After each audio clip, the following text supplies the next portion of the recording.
It's the wrestling business. 90% of it is almost like the record business. 90% of it is business. 10% is either the wrestling or whatever genre you're in. So I just keep that as a constant reminder. What do you look for as far as if you're trying to develop a young star, right? What do you look for in young wrestlers now that you can say, hey, this is how you become a superstar in today's climate? Coachability. Can they listen? Are they willing to invest physically, mentally, spiritually, financially? Do they understand the commitment of to excellence?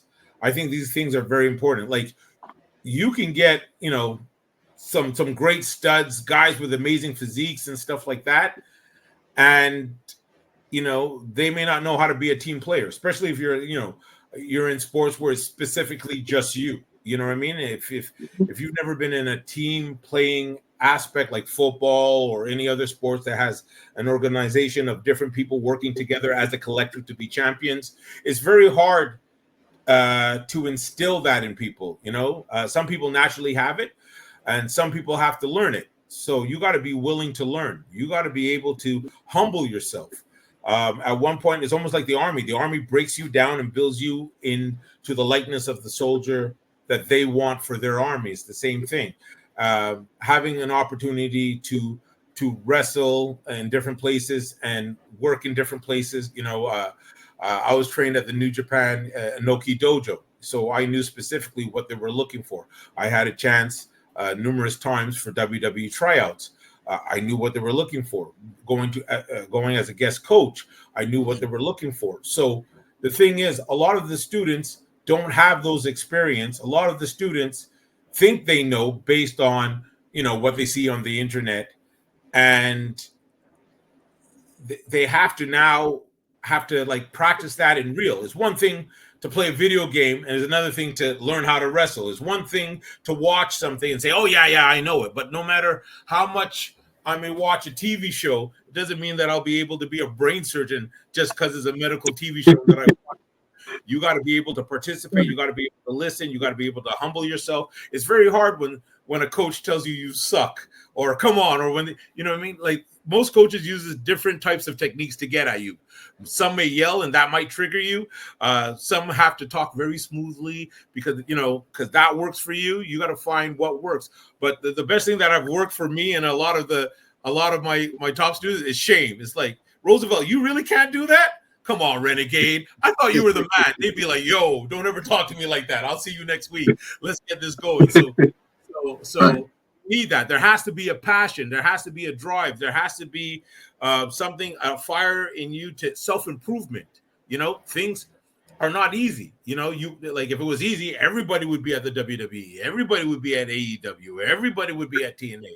Everybody would be at whichever promotions that they want. But you got to be realistic to yourself, and you got to be able to listen to your coach and figure out the game plan together. And same thing with the coach. How I may train you, Renegade, will be different than how I train Roosevelt. It depends on your learning curve, your athletic ability, and how much you're willing to listen. Talk about the time that you've been in the professional wrestling business, and you're mentioning being a guest coach at the WWE PC. What is the difference in what they were looking for then versus what they're looking for now?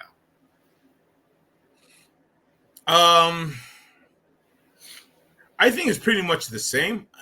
They're looking for athletes in and outside the ring. They're looking for people who can carry the brand, to be like realistic influencers rather than virtual or online. You got to be able to, the one thing I notice about you, I'm giving you your flowers now. When I saw Roosevelt, every time I saw Roosevelt, he was in a suit. And I'm like, yeah. Do you understand what I'm saying? Like, I know that if I told him, listen, I need you to conduct yourself properly to represent my promotion at whatever function, I'm not going to be there panicking. You know what I mean? So they're looking for people who are confident. And to answer your question, what is the difference? There's no difference. They're still looking for athletes that are disciplined. They want to know that they don't have to tell you to go to the gym. They don't have to tell you, conduct yourself a certain way. They just want to teach you their form of wrestling. I find the only thing different, this is my opinion, just looking out. At the time I was at the Performance Center, which was in, I think, 2016, 2017, they were still watching, or the experimentation of, let's take all the top indie stars, all right? Or the guys who are indie but that are really good. And I find they're kind of looking away from that, because I can only speak for myself. I thought that it felt like a lot of the indie wrestlers couldn't transition. It's like, you were a great CFL football player. That's a promotion that we have here in Canada, and Canadian Football League, and different rules, different, 3 downs, 4 downs, well, whatever the differences are, right? And then you get signed to the NFL, but you're still holding on to the CFL rules and regulations. It's not going to work. You know what I mean? And then, because what has happened is they got some of the very top talents. They got the guys who were like the killers at ROH and who were able to transition. So because they did so well and they were so good, they're like, okay, let me go find the talent just a little bit under the ones that we didn't pick up. And I just saw that a lot of them were having a problem of transitioning to the style of what was WWE. You know what I mean? It's a different brand. It's a different animal. It's a different language.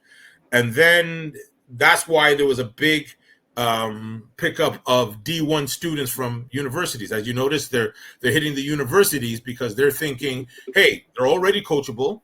They've had at least 4 to 8 years, depending from high school to university. They're under a program. They understand about getting up at 5 o'clock and hitting the gym and team meetings and conducting themselves. And so they understand that format. So they don't have to teach them anything but the wrestling aspect. Whereas some guys, you'll wrestle for 15 years, but who within the 15 years are you getting consistent guidance, consistent positive criticism? You're not getting it. It's a little bit like the Wild West. You know what I mean? So they would much rather go to, a university, deal with already a stud athlete, male or female, is already disciplined in physical engagement, coachable, and ready to work. Yeah, I can definitely see that, and you made some great points, because college athletes are already used to a program, and that's what pretty much the WWE system has developed into now, which is a program. You know what I'm saying? So they putting the right pieces into place, and I know a lot of people don't like that WWE goes and searches for those top talents versus going on the indie scene. You know what I'm saying? Right, let me ask you this. Okay? And, of course, they're going to say not everyone's like that. But you're there at the WWE. You see a dude, 6'4", 215 pounds, no fat, can run the combines. And then an indie wrestler who's not as much as in shape, may know more than the other guy. You know what I mean? Physically, who are you going to go for? Aesthetically, who would you choose? I'm gonna go for the guy who looks like a star already. Right. You know what I'm saying? Already looks like the star. You're right. Yeah. You know what I mean? Because at the end of the day, it's about money, right? And it's about attractions. And I know that Vince McMahon has always built his stars off to be attractions. You want people to come out and view them. Have you ever seen an out of shape quarterback in the NFL? Yeah, Donovan McNabb, where he was. He was an exception. You sound like a hater. You sound like a Donovan hater. He was a little Portland. Yeah. Okay, Ben Roethlisberger had too many burgers. You know what I'm saying? Right, but then comparing him to some of the indie guys, he looks like Arnold Schwarzenegger. Do you understand? Because now you're comparing those two guys to the very best of NFL, and that's what it should be. And I don't want people to think that, okay, indie wrestlers are just garbage. I see a lot of good guys who are in shape and doing this stuff, but they're not the majority. They're even if it's a good 30 or 40%, most guys or most girls are not in the gym. Like I was just telling my students last week, and I said, hey, if you're not in the gym right now, stop telling me that you want to go to the WWE.